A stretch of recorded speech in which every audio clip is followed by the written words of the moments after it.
welcome back to the Citizen channel. We're all staying safe and well. Another episode. Yes, I've not actually recorded one of these for a little while. City number 9s, and this guy didn't come as a number 9, but he's more famously known as the an interesting number 9 role he played. Yes, we'd probably call it a false 9 now.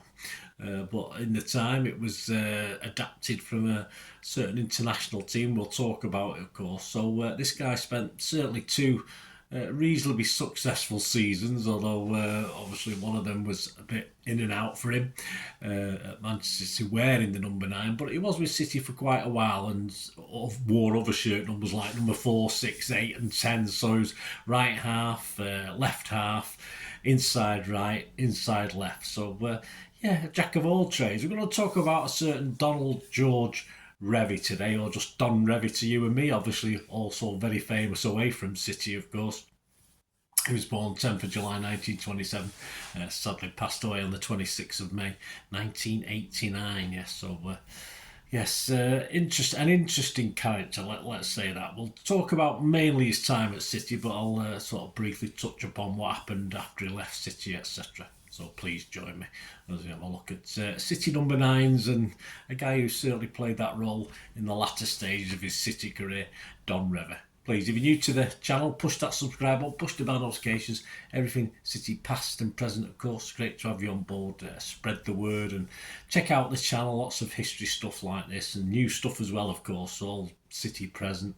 And you will also see stuff on my film and TV liking. I also like film and TV, so there's plenty of stuff on there. So if you fancy that, or you know someone who might do who doesn't like the football, please give him a kick in my direction. But it is football today, and it's Don Revie. He was born in Middlesbrough on the 10th of July 1927.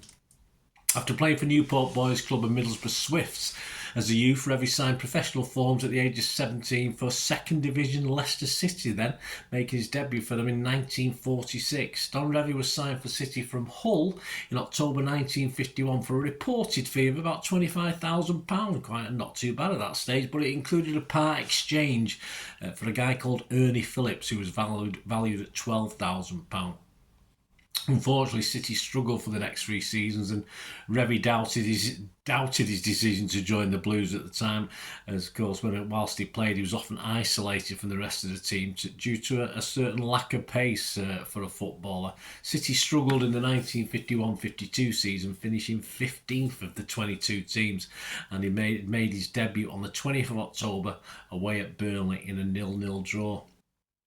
City 11 that day he made his debut: Troutman, Brannigan, Hamnaway, Spurdle, Rigby, McCourt, Meadows, Revie himself, of course, Williamson, who would have a part to play in this story, Broadis and Cunliffe. He got his first goal for the club away at Fulham at Craven Cottage in his third start, a 2-1 win. Broadis got the other. It was Boxing Day when he scored his first main role goal, a 3-1 win over Chelsea.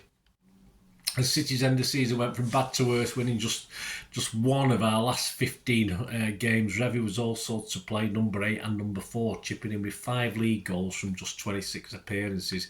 He played in both FA Cup games with Wolves, a 2-2 draw at home, where he notched a penalty. He scored 1 or 2 penalties in his time, and also the 4-1 loss at Molineux in the replay.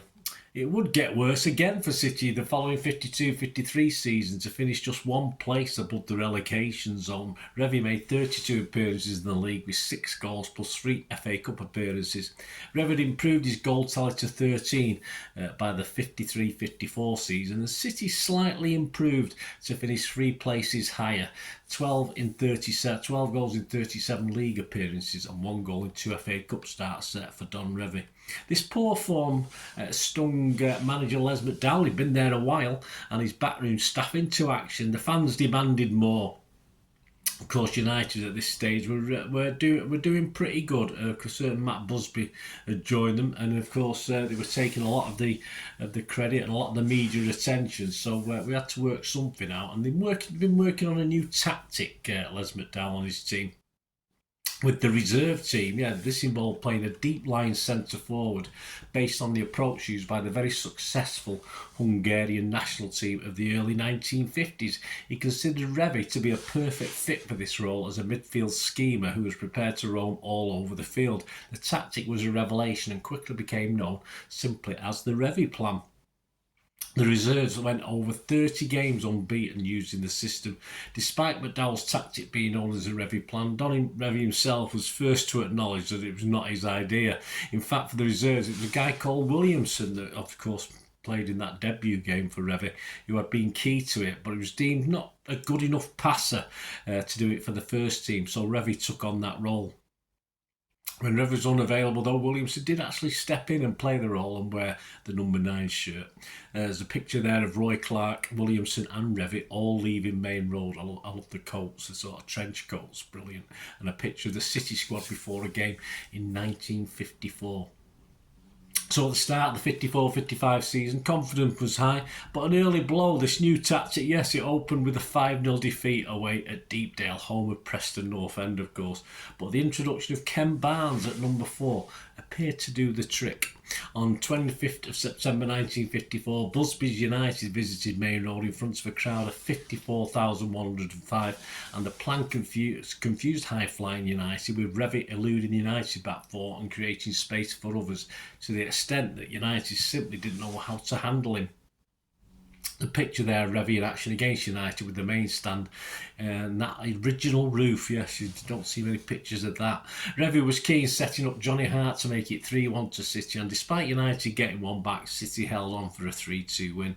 The following January, in round 4 of the FA Cup, 74,723 paying customers packed, well, mostly paying I assume, packed into Main Road to see Revie lead United another merry dance as he and Joe Hayes scored in a 2-0 win. There's a great pic there of Roy Clark letting Revie's shot go between his legs and into the goal. But the joy was not to end there, as in the return league fixture at Old Trafford on the 12th of February, 47,914 were in attendance. Revie again helped pull United apart, with a big part in the first goal, which gave City a 1-0 half-time lead. The second half turned into a rout, but with Revie almost unplayable, he had a big say in another 4 City goals for a memorable 5-0 win. Fagan scored 2, Hayes got 2, and Hart got the other.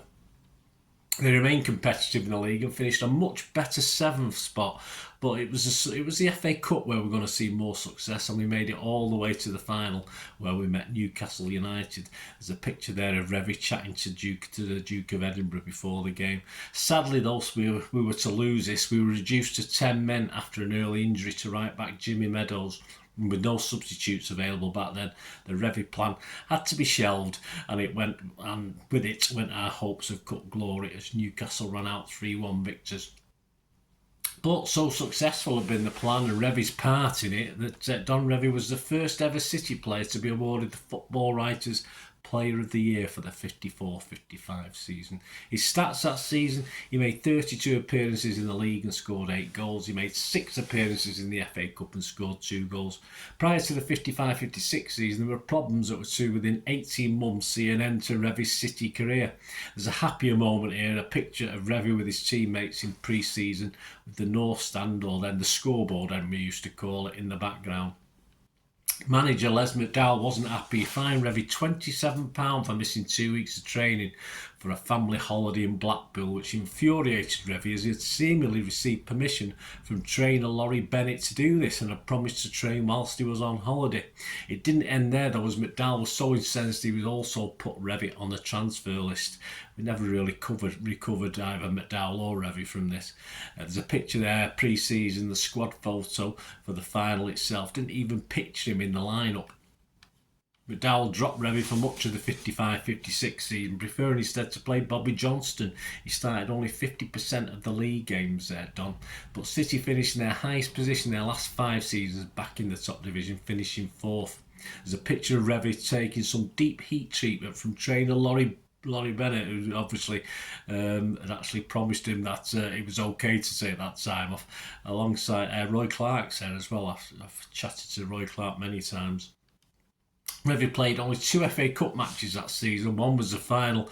As I say, he was surprisingly named in that team for the 56 FA Cup final against Birmingham, with Johnston being moved to the wings, and he's pictured 4th in line there as the players came out of the Wembley tunnel. Within minutes of the game, Revie was instrumental in Hayes putting City 1 up. Revie played the ball 40 yards up to Roy Clark and legged it, shouting to Roy to hold on to it. With the fullback closing, Roy Clark beginning to panic. Don sprinted past and Clark played it to him. Revie ran over it and flicked it to Hayes, who knocked it in the far corner. Revie then instructed Ken Barnes to deviate from the manager's instructions. Yes, they weren't getting on, were they, at half-time, with the result being a more dominant second-half display by City and overall a 3-1 victory. Both goals came within 2 minutes midway through the second half.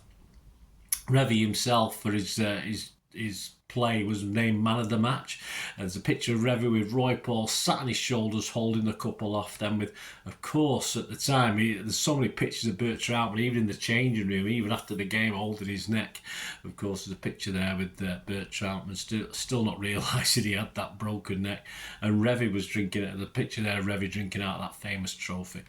And then he did get on the squad picture this time with the FA Cup standing proudly in front, even though he'd missed out early in the season. However, unsurprisingly, Revie still wasn't seeing eye to eye with Les McDowell, and this would be his last full season. That season, he made just 21 league starts and scored 4 goals and 2 FA Cup appearances, and certainly one very important one. Revie's pictured centre-back row as City prepared for the next season, the 56-57 season, but he certainly wouldn't see this one out. He was moved to right half for the 56-57 campaign after starting at number 9 for 10 of the first 11 games, but as City began to struggle again, his last 4 appearances were in the number 4 shirt. On the 3rd of November 1956, he played his final game for City, a 1-1 draw at Cardiff, before moving to Sunderland for a fee of somewhere between £22,000 and £24,000, so not much money difference to what he was purchased for. His last goal for City came on the 8th of September, a 3-1 win at Main Road, yes, against his future club Sunderland. They must have been impressed. The City starting 11 in his last game: Savage, Levers, Little, Revie, Ewing, Paul, Fagan, Hayes, Johnston, Dyson and Clark. His stats for that season: 2 goals in 14 league games. Overall, a City career record of 41 goals from 178 first team appearances. He scored 37 in the league from 163 and scored 4 goals in 15 cup matches. And he got a 1 winners and 1 losers medal as well. So he had a little bit, at least had a couple of medals to celebrate.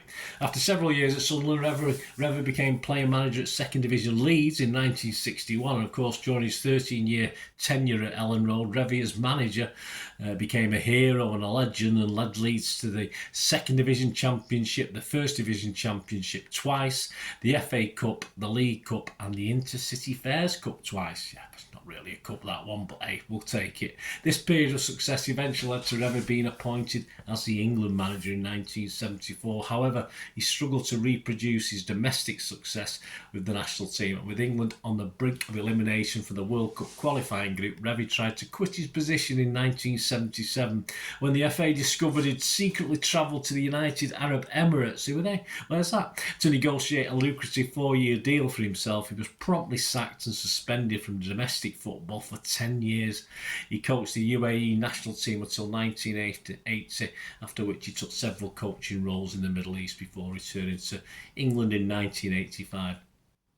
He never worked in football again before retiring to Scotland.